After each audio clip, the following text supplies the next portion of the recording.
India today is a home to the world's largest youth population, with around 60% of Indians below the age of 35. But at the same time, those who lead the country in all spheres are mostly above the age of 50. IIMUN today is the world's largest youth-run organization, impacting millions of young people across 220 cities and 35 countries. In a country that has so potential as ours, how can we increase the participation of young people in the field such as governance, leadership, civil services, etc.? Over to you, ma'am. Thank you so much. And it is really wonderful to see so many young people here. This gives me hope for our country's future. I must thank Ayman and Parul University for hosting this event, and our two hosts here. Thank you so much, and my co-panelists as well, Ajay Bisaria, for being here. So this question is it's a very important question. How should the presence of youth in various aspects of life, how should it be increased? I have always believed that young people don't need to be told what to do. In fact, most young people probably resent when their elders tell them do this or do that. What we have to do is to show the way and to make them understand what is possible, what are the opportunities, how to get there. And I think thereafter young people can exceed beyond what even our own imagination is. As we were coming here, we were, talking about how none of, facilities like this were ever imaginable in the times that when we were growing up. So today, young people have so much opportunity, so much exposure. The information is available on the click of a button. When we were growing up, actually, sometimes we didn't find books in the library. In my own case, I had to appear for the Union Public Civil Services exam without having studied the entire syllabus for one subject, because some of the subjects, no books were available in the entire city of Bhopal. Today, that is impossible. Today, you have everything that you can ask for available to you on your phone. Now, that's an opportunity and that's a challenge, because everything is available, so it's also available to everyone. The playing field has been leveled. How do you make sure that you go beyond that and to increase the role of young people, whether it's in governance or leadership or civil services or any field? It has to be, first, create awareness of the opportunities. Secondly, how to go beyond what is commonly available. What is your input? Like in government, we would say that file goes from here to there, from the in tray to the out tray. But in between, there is a government officer, government servant who is sitting in between. What is the input of that individual? So everything you may get on ChatGPT, but what are you bringing to it? I think that's very important. And initiatives like Ayman, for example, I think this is really the way forward. Create awareness amongst youngsters all over the country. And that's how young people will find the way to increase their role in various aspects of life. Thank you. Thanks so much, ma'am, for your answer. And same question to you, sir. How can we increase the participation of young people in the fields such as governance, leadership, and civil services? Thank you. Thank you very much. Great to be here. Let me just add to what Ruchi said. First of all, my compliments to IIMUN and the Parul University that's hosting us on creating this magic, this energy of this event. This event seems of, for, and by young people, and that's very heartening. And, just to take forward what Ruchi said about youth power in India, in a policy sense, this is our biggest strength. For the next 40 years, we will be a very young country. We have a median age of 29. We will continue to be a young country where the rest of the world is growing older. And this for us is what we are calling the demographic dividend. But it could also be the demographic nightmare if we are not able to train, to educate and skill this massive resource that India has. So that is the first challenge that we face. And as policymakers, if you look at where India is and what we are doing, we need to move towards that grand ambition of being a developed country with a per capita income of $14,000, a rich country before we get old in the next 25 years. And we need in that the support of every sector of society. So for that we need the government to provide the regulation, the conditions. We need the private sector, the genius of which will drive this growth, draw this energy. And we need the social sector, which includes the media, the civil society, organizations such as IMUN, to fill in the gaps. And together, this trifecta of these three forces is what will take India forward.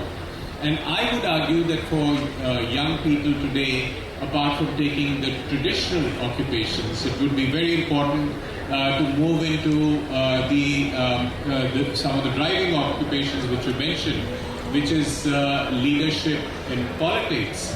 So please take, many of you in this room should be taking the plunge into politics, to become politicians, become political leaders, and into government, to join the government. Ruchi and I happen to belong to one service, which is the Foreign Service. So the plug for that is that in the next 25 years, India's leadership will extend to the world. The geopolitical sweet spot, apart from the demographic sweet spot, is what we are hoping to achieve. So India has an ambition of being a developed economy, but also a major power.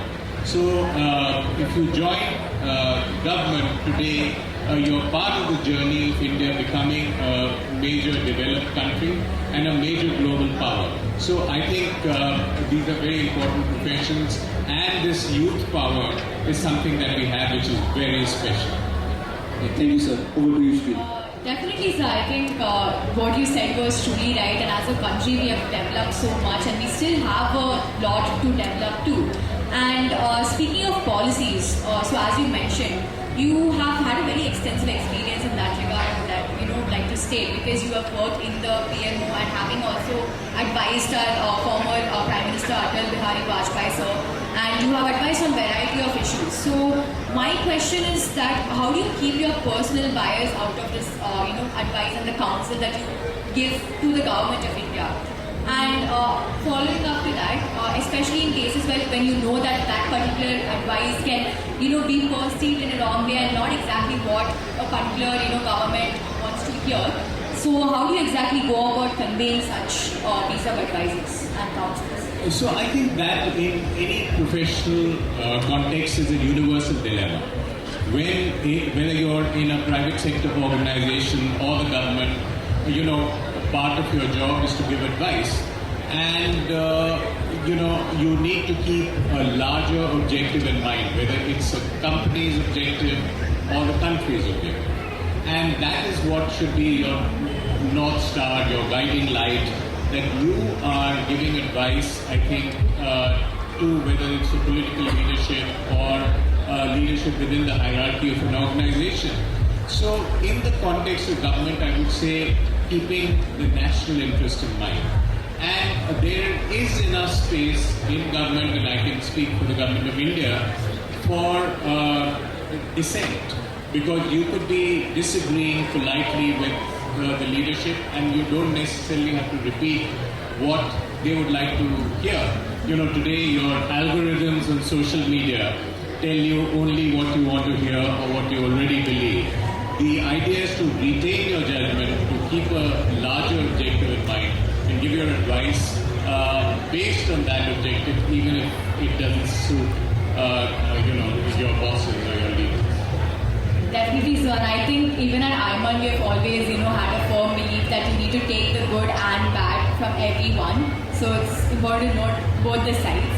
And speaking of bureaucracy and diplomacy, I think I can speak for everyone here. So after your UPSC, how did you choose whether, it's bureaucracy or diplomacy? And since everyone here is looking forward to pursuing their careers in that field, how does one essentially go about that choice? Yeah, I think for me personally, it was a tough choice a few decades ago, and I think it is a choice even now. I personally felt that I wanted to work on a larger canvas, and that canvas was global, and therefore I wanted to be in a business that gave me that wider exposure.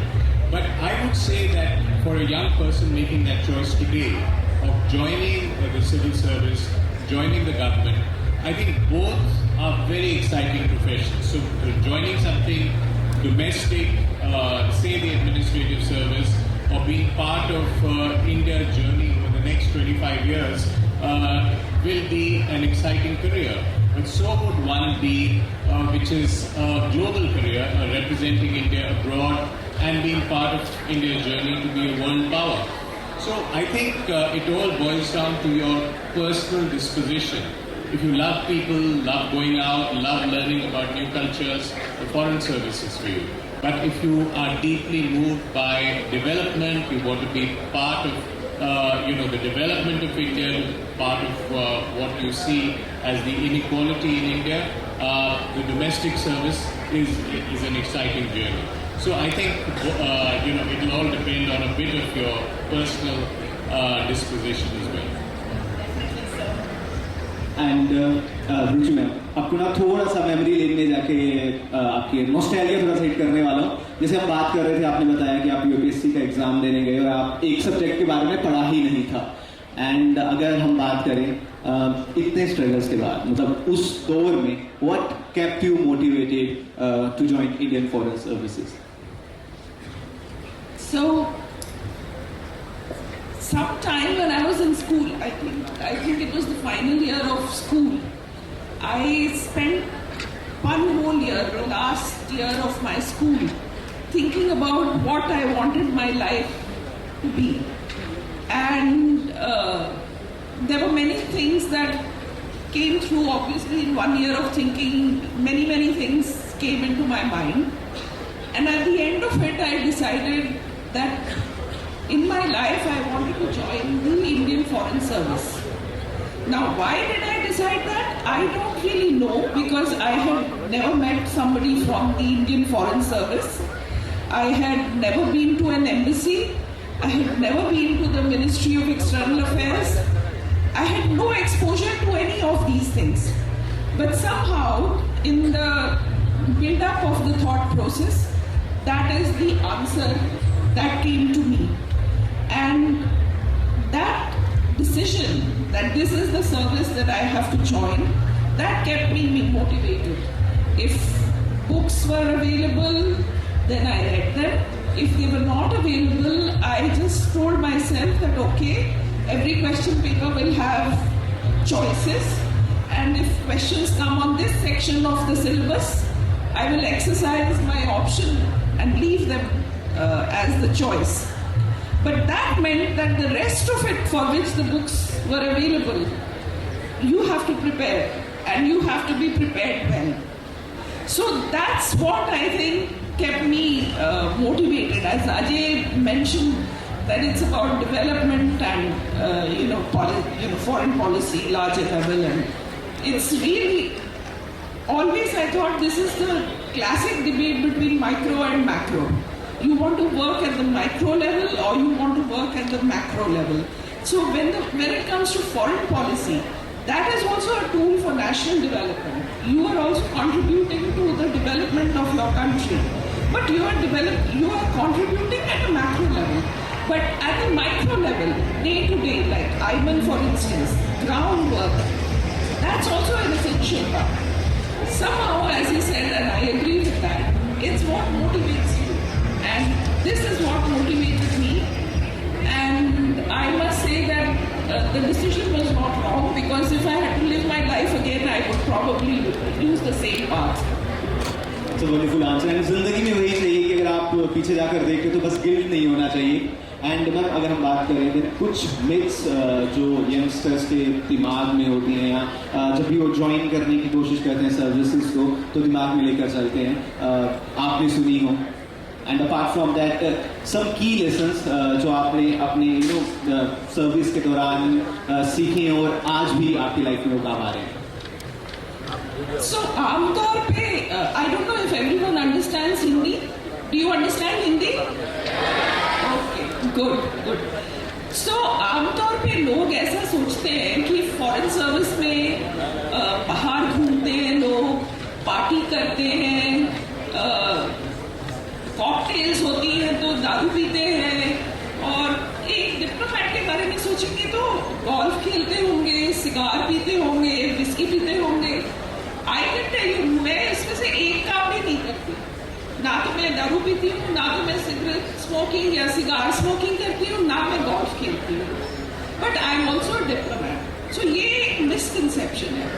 Foreign service requires a lot of hard work. आप हर बार एक नए station में जाते हैं, आपको उस country के बारे में कुछ भी पता नहीं है, but on the basis of what you report, your government may be making its policies towards that country. You can't make mistakes. And how do you avoid making that mistake? You avoid that mistake by working very, very, very hard. In Islamabad, when I was posted, I don't drink, but I went to every single cocktail that I was invited to. Every national day, every party, not because I wanted a free drink, not at all, because I was drinking water at most of those parties, but because that was an opportunity to interact with people, to meet people who could tell me about different aspects of the country, to get feedback, to make contacts. So it's a lot of hard work. In life, I believe there are no shortcuts. Everything that you want, if you want something worthwhile, you have to work for it. There is no shortcut. मेहनत के बिना कोई काम होने वाला ही नहीं है। What lesson from the foreign service? I think one of the important lessons is listening. Many times, and most people actually emphasize speaking. You are an articulate speaker. You can express yourself. It's very important. You can speak well. You can convince people. That's very important. बहुत important है। आपके जैसे अगर बात नहीं करेगा तो energy नहीं आएगी हॉल में, सारे सो जाएंगे students. So it's very important to be articulate, but it's equally important to be able to listen to what is said and listen to what has not been said. किसी ने सिर्फ जो कहा है वही इंपॉर्टेंट नहीं है, जो कहना चाहिए था और नहीं कहा वो भी इंपॉर्टेंट है। उसकी बॉडी लैंग्वेज इंपॉर्टेंट है।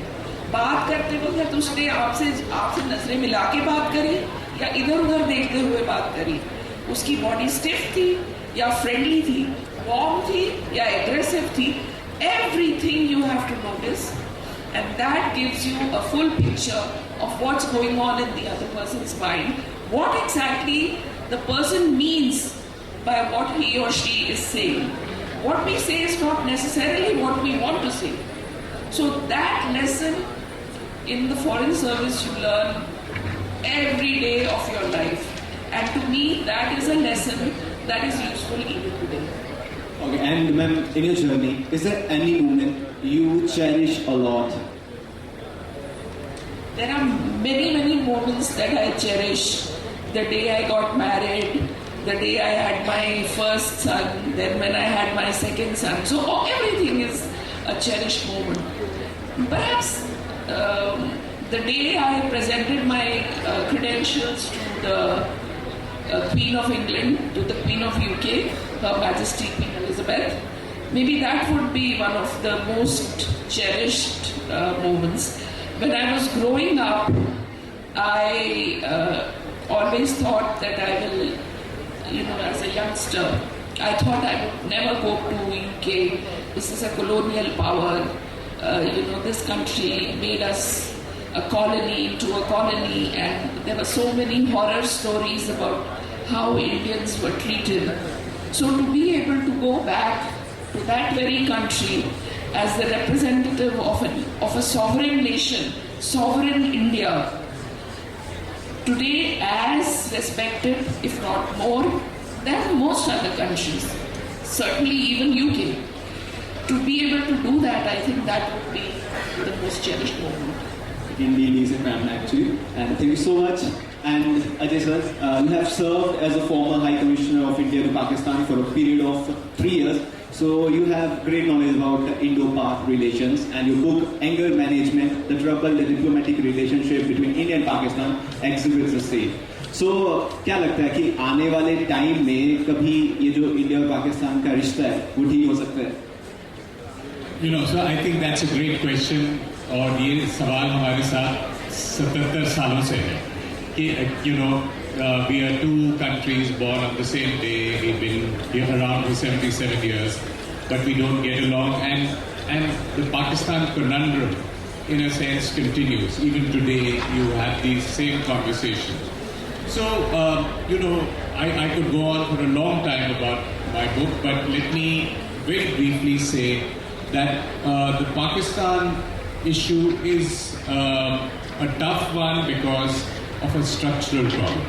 And the structural problem is that Pakistan is an abnormal country which was taken over by the army in its very early years. Unlike India, which became a full-fledged democracy with a constitution that we are celebrating 75 years of. Now, because of that, they had to exaggerate a threat that was India. And Pakistan's society became subservient to this army.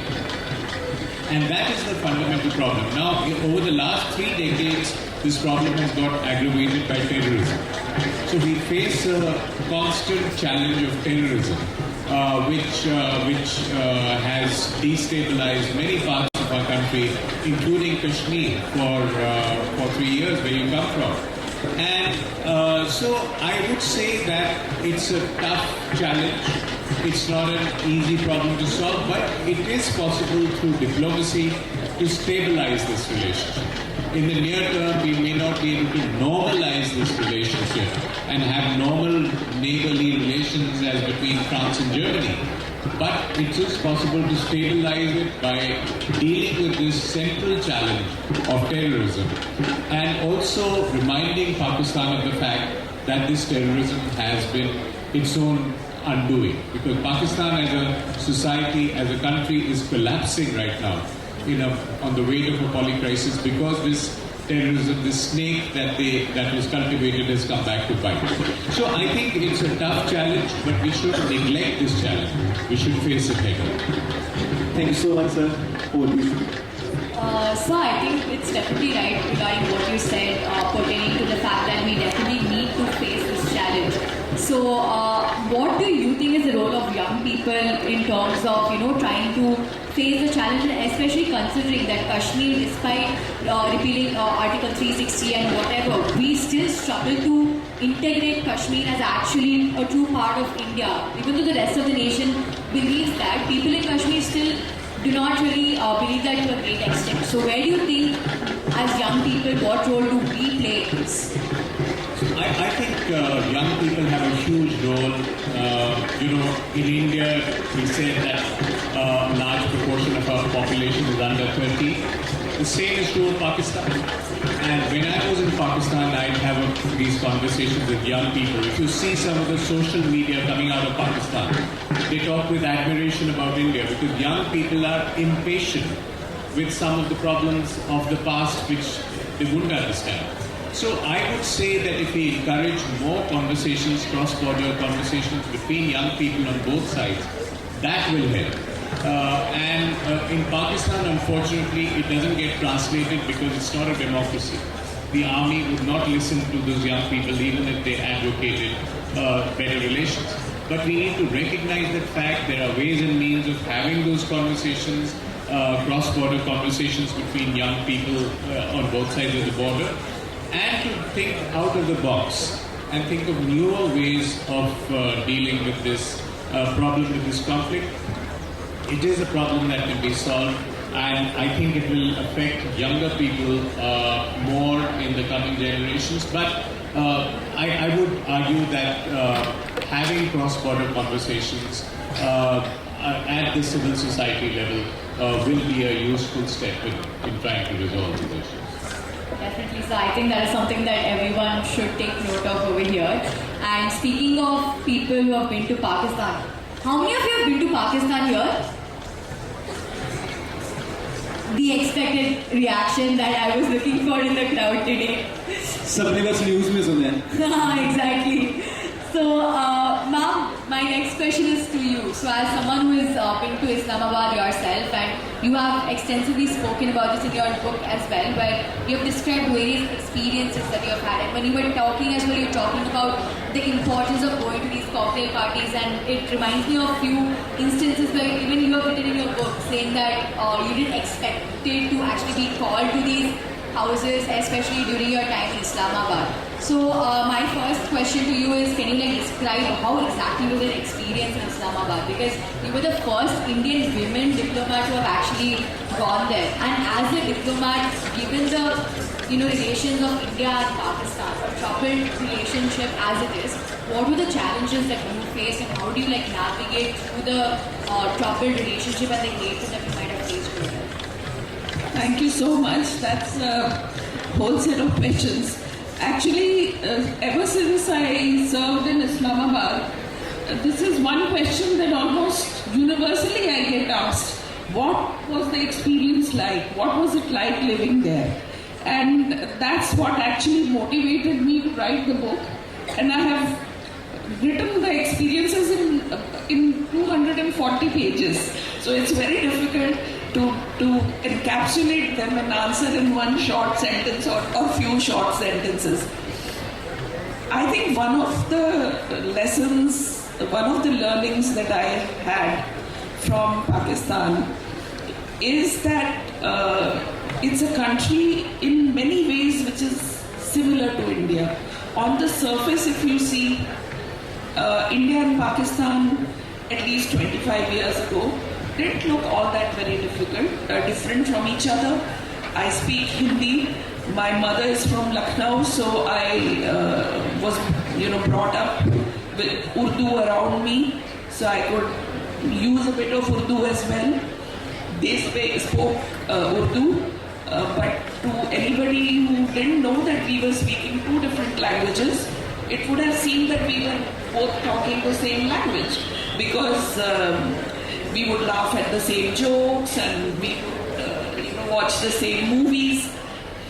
But the similarity, I think, ends around there, around that point. Because post 1947, India and Pakistan followed two different paths. Whereas India became a democracy, country where everybody, every religion, every community, every caste, everybody got the opportunity. It may not always have been fair. It has taken much longer than what our forefathers might have expected, because we are a very large country with a very small piece of cake. But the attempt was always there to focus on the development of the country and the people.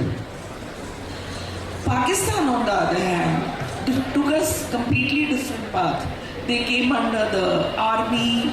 The army started to develop its own vested interests. And by the time we were there, I had once done an analysis. You could have breakfast in the morning, and the whole day something or the other you would have done which came from the army. The cereal which you ate, the cooking oil, the gas, you name it, and everything used to be from the some link to the army. So I think that is why you see today where India is and where Pakistan is. I don't have to describe that any further. The other thing that I learned was that people in both countries are not that much different. their aspirations are also not that much different. One to one, most people were quite nice. There was no prejudice against India beyond a point. Sometimes a person would ask you about Kashmir, for example. And one I remember, I had gone to get the alignment of my car repaired. And the boy who was fixing it, he asked me, why don't you just, India, why don't you just give Kashmir to us? And that can bring peace to both our countries. And I just asked him in a very common way. I said, listen, suppose you are my neighbor and you really like my garden because I have worked hard, there are flowers, there are plants, there are butterflies and birds, and you really want it. If you ask me, would I give you my garden? So he immediately understood and he said, yes, I understand. So one to one when you talk, there are people of course who are very negative, but most of the time people are quite normal, they are good, they are very happy to talk to you. Sometimes it is the difference, you can feel it, but most of the time people are quite nice. So these were the experiences with everyday life, which even now I remember. Most of the book that I have written is written from memory. I kept no notes. I never had any intention to write a book. In fact, I didn't know that I could actually write a book. The fact that after 25 years, I could remember so many people, so many experiences, just goes to show how normal that country is. The third thing which I think is very important for young people is to know India's position on various issues, especially when it comes to Pakistan. It is important that you should know why India did what India did, or why India is doing what India is doing. Only then can you actually defend it and not be embarrassed if somebody asks you a question. So I hope I answered your question. Definitely, ma'am. And actually, when you were describing itself, a few instances came to my mind wherein I think in your book you've also talked about how you saw Bollywood music and movies in Islamabad, and that was pretty shocking for you. And you've also mentioned instances where you have procured Benares silks for your friends back, in Islamabad. So that comes my question as to how. In India being a secular country, here if you tell today that, okay, yeah, I talk Urdu or I talk this, reaction is very different. But in, Pakistan, the reaction is very different. But you mentioned that one-on-one they are really nice. So how was Pakistan as an entire society receiving towards Indian diplomats and Indian, foreign servants? And let's talk about India and Pakistan. So the same question that I had asked, sir. What do you think is the way forward? Because even you have ample experience in this regard. So to answer the first question, what are the Pakistanis like? How is the society, towards India in general and Indian diplomats to be more specific? Because you have mentioned instances where the experience has been differing in your case. Yeah. I always found that most of them went out of their way to be nice to us, and somehow it was because perhaps we could communicate to each other in the same language, maybe because we looked like each other. But I also felt that being the hospitable people that they are, my Pakistani interlocutors, they didn't want me to go back from Pakistan thinking any less of them. They wanted us to be able to appreciate them. So that is what in the book I have tried to do, which is to not demonize Pakistanis, rather. Pakistan has its problems, and I think Ajay explained it beautifully, so I won't add on that. But I want that we should understand that the people of Pakistan are not necessarily reflective of that. Now, what was the other question you asked? What do you think is the way forward for The India? way forward. I think on that also, Ajay and I would be in agreement. I think anybody who has served in Pakistan generally comes away with this. This is an issue, this is a relationship that needs to be managed. And the management is basically to make sure that the conflict does not, does not happen.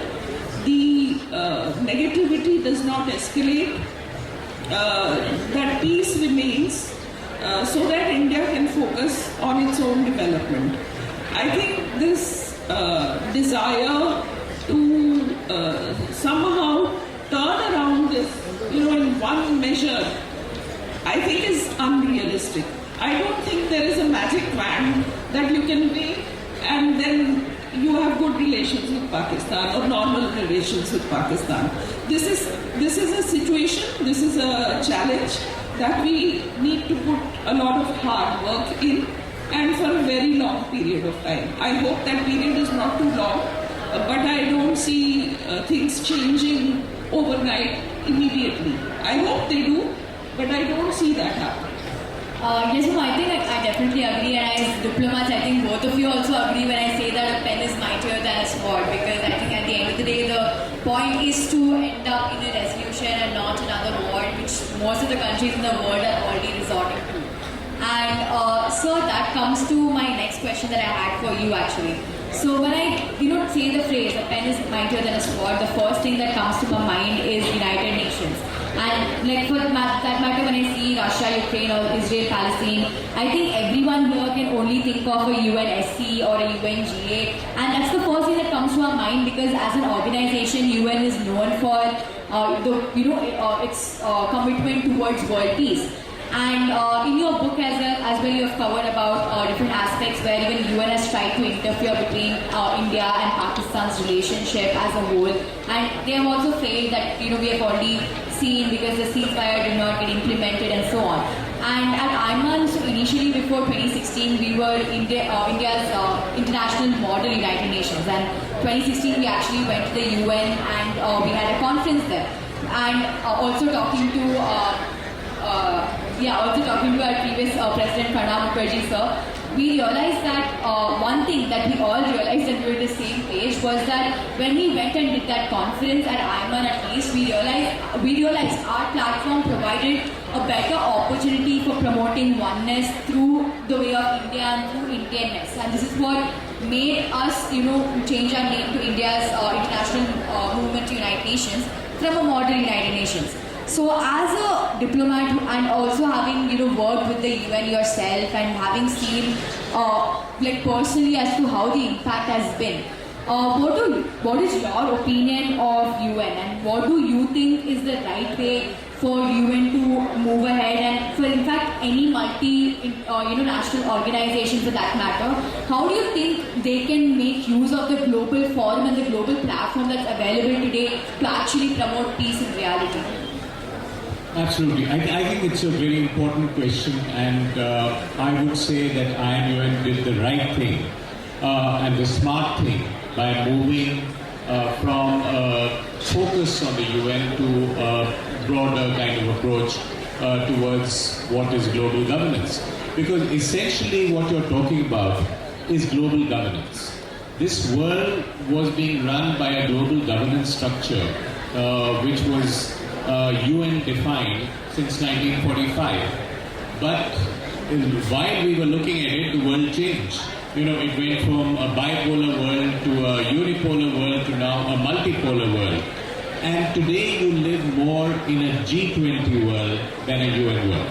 So I would advocate that IMUN, if your purpose is to, introduce young people to the world, show them how the world is governed, give them a model, a practice, and experience of dealing with world governance. Then, you'll have to have multiple verticals. Let's not write off the UN. The UN isn't dead. But the UN has failed in peacemaking. The UN Security Council has failed because most of the wars that are fought today involve the major powers who have a veto in the UN. and therefore the UN is not able to censor them. But at the same time, the problems of the world have evolved. So there are problems of climate change, there are problems of terrorism, there are problems of failing financial system. So for all this, we had the G20. So I would recommend IMUN thinks of having a model G20 apart from a model UN and a model multilateral model trade negotiations. The WTO is over and being replaced by smaller trade blocs. So basically the world's governance systems have changed. They're evolving in this multipolar world in a direction we don't know where they'll go. So for anyone tracking this situation and for young people doing it in India, track the real life changes. Don't stay married to the UN forever. So actually that's a really lovely answer. I think that deserves a round of applause, guys. Thank you. And yeah, I think it's definitely a very interesting approach, and that's something even I look forward to. And I have an next question for Ruchi ma'am. So ma'am, as you told earlier, the relations between India and Pakistan, the things are not going to change overnight.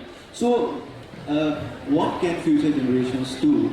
Like some steps that elder generation was not able to take, what they can learn from their failures, and how does social media can play a role in it? Thank you so much. That is the million-dollar question, actually. You know, as Ajay mentioned right at the beginning, 77 years. This relationship and this challenge has been with us for a very long time. So there is hardly anything that one can think of immediately that has not been attempted. So many times we have made the effort. I mean, when I was in Islamabad, Prime Minister Vajpayee took his very big initiative of coming to Lahore on a bus from Amritsar. And yet, within 3 months, we were at war with each other. Prime Minister Modi invited, the Prime Minister of Pakistan along with other Prime Ministers to the swearing-in. He went to, made a spontaneous visit, something that is unheard of. And yet we had terrorism after that. So really, what is it that one can do? To me, it appears that the relationship is what it is to a large extent because of the vested interests that exist in Pakistan. So unless and until there is a sea change in Pakistan itself, I don't know how things can turn around. But having said that, what can you do? First and foremost, it's very important to understand yourself, understand India's positions. I think young people have a responsibility because you are going to be the leaders of tomorrow, you will be the diplomats of tomorrow, you will be professors of tomorrow. So it's very important for young people to understand where India stands. The second thing is, it's very important that you have a realistic image and understanding of Pakistan and Pakistan's problems and challenges. And that holds true for other countries as well. But more so for Pakistan, because there is a tendency that people see Pakistan or Pakistanis as the same as the terrorism that comes from there. So we are so, reading so much about cross-border terrorism, terrorists coming from Pakistan and creating mayhem or killing people, and that affects us, each one of us. And we tend to superimpose that opinion, that image, that prejudice onto Pakistan and Pakistanis. Now it's important to understand the nuances, and that's where I think young people have a responsibility to read, to be realistic, to understand, because someday if we are going to be talking to each other, you should be able to see what is different, not just be taken in by what's the cover. The cover of the book is not everything. You have to read the book. So I think that's very important. Social media is really a tool of the younger generation. I am struggling with it because I am not part of the younger generation. This is not a tool that developed in the times when I was growing up like you. But I do believe that social media can play a role because the more people in Pakistan see the changes that are coming across, happening in India, a university like this and many more universities like this, just to give an example, the industries, the facilities, the hospitals, the developments in space. So social media is really important to put India's development across, which can be freely accessible to people on the other side of the border.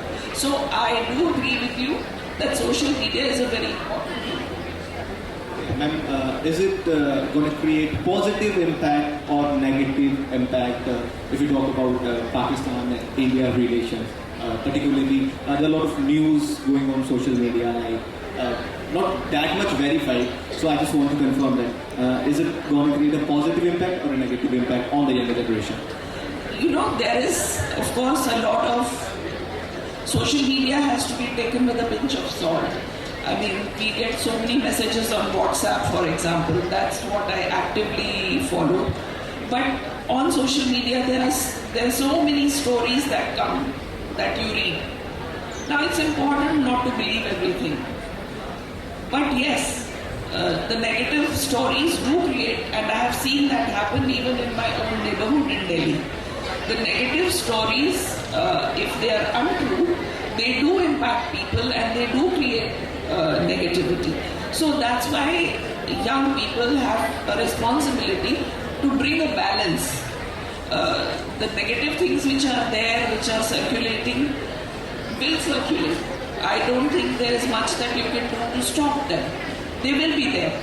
But if the counter view is also available, the counter view in the sense about what is happening in India, how India is changing, how India is developing, I think if that is also available, at least to some extent, you can counter the negative and you can help to create a balance. If I may just jump in there to just add to this, because this is, I think, a very important issue relevant to younger people. Social media has been a revolution for Pakistan. Why? Because it was always an authoritarian country controlled by the army, with one narrative being thrust on everyone. But with social media now, we're beginning to see the real Pakistan and many different stories coming out of different parts of Pakistan. We only heard Punjab, now you hear Balochistan, you hear Sindh, and you hear Khyber Pakhtunkhwa, Northwest, and so on. On social media in the state you come from, Jammu and Kashmir, the people from the other side of Kashmir are watching this Kashmir and seeing the difference. And the social media influencers on the other side are talking to each other. So there is a lot of positive that can happen, particularly because there are no visas, you can't travel, no one in this room has traveled there, but you can have those conversations on social media. But we need to remember the downside, which is that this is also inhabited often by the intelligence agencies with information warfare, with disinformation. So, it's a double-edged sword, but I think we should learn to use it well. Absolutely. Okay, thank you so much, sir. Over to you. Thank you so much. I think it's safe to say that since I'm 19 years old, I totally agree that social media has its pros and cons, and I think it's high time that this generation also realizes the same. And one thing, I think it's true that everyone here had a lot to pick from this lovely conversation. I can tell, and even Rohit for that matter, I'm sure both of us had a lovely time hosting this. So before we end the panel, we thought we'll have like two interesting segments just to handle and see get your attention as well as the crowd. So the first one is a small rapid fire. So essentially, Rohit will be telling a word, and whatever the first word that comes to your mind is what we want to hear. So what do you, Rohit? Okay. So we'll start with Ruchi ma'am. The first word is democracy. India. Sir. Work in progress. Favorite Prime Minister? Favorite Prime Minister? For me, Vajpayee. I worked with him. Okay, ma'am. For me also, Atal Bihari Vajpayee. Okay, any particular reason? Well, the reason why I would say that he was is my favorite prime minister. I'm excluding the current prime minister because he's still he's still the prime minister. He's the current prime minister. But amongst the past prime ministers, Vajpayee is my favorite because, to me, amongst the pantheons of gods in India, when somebody asks me who is your favorite god, I would say Krishna. Because Krishna is not just God, he's also so adorable. And I think, to me, Prime Minister Vajpayee, he was not just Prime Minister, he was so human. He was a poet. If he spoke, you were mesmerized. So that's, the human being and the leader put together, that's why I admire him. Okay, youth. Youth, future. Sir, youth. Hope. India. Greatness. India, ma'am. India is great, yes, absolutely. And one book that you would recommend everyone should read. That's a very hard one for me to answer because I don't think there should be only one book that somebody should Now read. you can go on with your book also. Yes, if I wanted to be facetious, I would say read my book, An Indian Woman in Islamabad. But I think everybody should read one book every few days. Okay. And one book, sir, that you would recommend everyone should read. Yeah, so I won't say my book, but I'll certainly say, for young people here, I would say, if I name one book, I'll say India After Gandhi by Ram Guha. Because I would like young people to see the trajectory of independent India, where we were, where we came to, and where we wish to go. Because your working lives for the next 3 decades will be all about taking India to that end point of, being a world power, being a great and developed country. So learn about the journey we've made so far. And it's a well-written book, sir. Vadodara Literature Festival. Oh, I would say fantastic energy.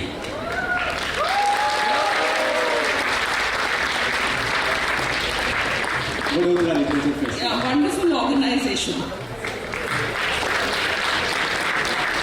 And IIMUN. The future and hope. Sir, IIMUN. Very impressive, of, for and by young people, so great hope in what they can do in the future.